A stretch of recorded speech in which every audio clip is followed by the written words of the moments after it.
Hebrews chapter 13 verse 5.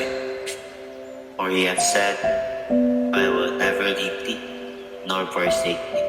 Isa sa pinakamagandang pangako ng Diyos ay ang kanyang presensya.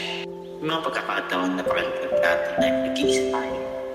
Kapag problema sa pamilya, sa trabaho, o kapag tila walang nakakaunawa sa atin. Ngunit, sinasabi ng Diyos, I will never leave thee, nor forsake thee.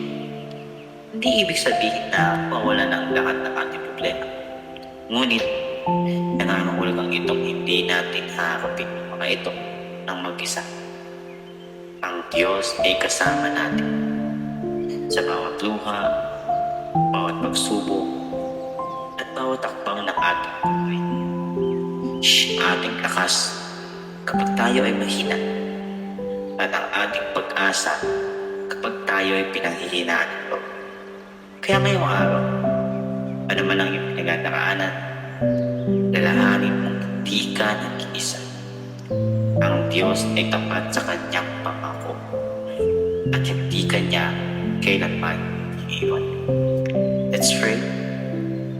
Ama namin nasa langit, maraming salamat po sa iyong pangako. Hindi mo kami iiwan, hindi papabayaan man.